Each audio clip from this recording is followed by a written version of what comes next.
நம்ம பூமி, நம்ம தமிழ், நம்ம சேனல்.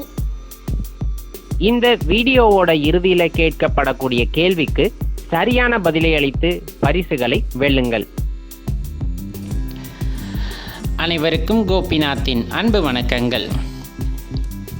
இன்றைக்கி நம்ம நல்ல நிலைமையில் இருக்கோம் அப்படின்னா அதற்கான முதற் காரணம் என்னென்னா நம்மளோட கடின உழைப்பாக தான் இருக்கும்.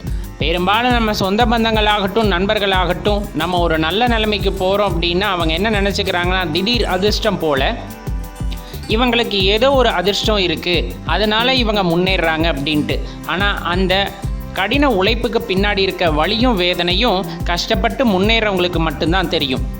ஆனால் இதையெல்லாம் கொஞ்சம் கூட பொருட்படுத்தாமல் நம்ம உறவினர்களோ நண்பர்களோ நம்ம மேலே பொறாமப்படுறதோ நம்ம மேலே கண் திருஷ்டி படும்படி ஏதாவது செயல்களை செய்கிறதோ எப்போவுமே நடந்து கொண்டு தான் இருந்திருக்கு.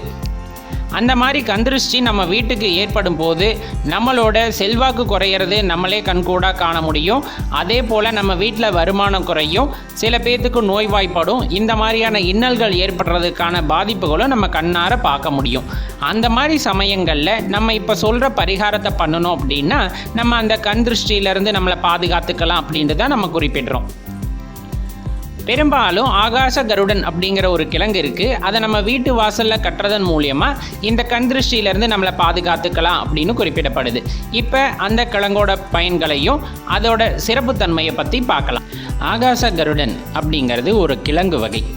இதை கயிற்றுல கட்டி தொங்க விட்டால் ஆகாயத்தில் பறக்கிற கருடனை போலவே இருக்கும் அப்படின்னு சொல்லப்படுது. மேலும் காற்றில் உள்ள ஈரத்தை ஈர்த்துக்கிட்டு அது உயிர் வாழக்கூடிய சக்தி கொண்டதுன்னு சொல்கிறாங்க. முளைவிட்டு கொடியாக படர்ந்துரும் அப்படின்னு சொல்லப்படுது. மூலிகைகளில் அஷ்டகர்ம மூலிகைகள் என்பது மிக சிறப்பு வாய்ந்தன அப்படின்ட்டு குறிப்பிடப்படுது. இது அஷ்டகர்மமான மாந்திரீக கர்மங்களுக்கு உதவுகின்றன அப்படின்னு கூறுறாங்க. இதற்கு சாகா மூலி என்ற பெயரும் உண்டு. இந்த கிழங்கில் சில அமானுஷ்ய சக்திகளும் உண்டு என்று குறிப்பிடப்படுகிறது. அதாவது வீட்டுக்கு ஏற்படுகின்ற திருஷ்டி தோஷங்களை போக்கும் தன்மை கொண்டது அப்படின்னு சொல்கிறாங்க. மேலும் எதிரிகளால் ஏவப்படும் பில்லி சூனியம் போன்ற மாந்திரீக எதிர்வினைகளை ஈர்த்து தன்னைத்தானே அழித்து கொள்ளும் தன்மை கொண்டது அப்படின்னு குறிப்பிடப்படுது. இதனால் வீட்டில் இருக்கவங்க மாந்திரீக தொல்லைகள்லேருந்து காக்கப்படுவதாகவும் குறிப்பிடப்படுது. ஆகாச கருடன் அப்படிங்கிற இந்த கிழங்கு ரொம்பவே தழை தூங்கி வளர்ந்துக்கிட்டு இருக்கு அப்படிங்கும்போது வீடு ரொம்ப சுபிக்ஷமாக இருக்கும் அப்படின்னு குறிப்பிடப்படுது.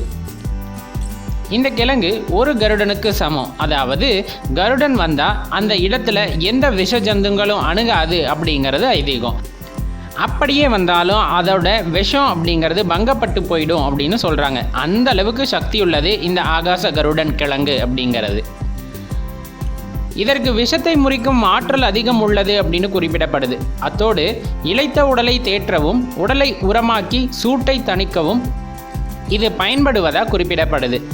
ஆனால் சித்த மருத்துவரின் ஆலோசனைப்படி சாப்பிட்றது ரொம்ப முக்கியம் அப்படின்னு சொல்கிறாங்க. கடும் விஷத்தை உடைய பாம்புகள் கூட இந்த கருடன் கிழங்கை கண்டால் அஞ்சி நடுநடுங்கும் அப்படின்னு குறிப்பிடப்படுது. பாம்பு, தேல், பூரான் போன்ற விஷங்கள் எளிதில் இந்த கிழங்கினால் முறிக்கப்படும் அப்படின்னு குறிப்பிடுறாங்க. பாம்பு கடித்தவருக்கு இந்த ஆகாச கருடன் கிழங்கை ஒரு எலுமிச்சை அளவு சாப்பிட்டால் வாந்தியும் மலமும் கழியும், உடனே அந்த விஷமும் முறிந்துவிடும் அப்படின்னு சொல்லப்படுது. நம்ம வீட்டுக்குள்ளே கெட்ட சக்தி நுழையாமல் இருக்கிறதுக்கும் கெட்ட எண்ணம் உடைய மனிதர்கள் வராமல் இருக்கிறதுக்கும் கண் திருஷ்டி பாதிப்புகள் நம்ம பாதிக்காமல் இருக்கிறதுக்கும் இந்த ஆகாச கிழங்கை பயன்படுத்தலான்னு குறிப்பிடப்படுது. இந்த தொகுப்பிற்கான கேள்வி: வைணவத்தில் ஆழ்வார்கள் என்று குறிப்பிடப்படும் நபர்களின் எண்ணிக்கை எத்தனை? இதற்கான விடையை கீழே கமெண்டில் சென்று பதிவிடவும். நம்ம பூமி, நம்ம தமிழ், நம்ம சேனல்.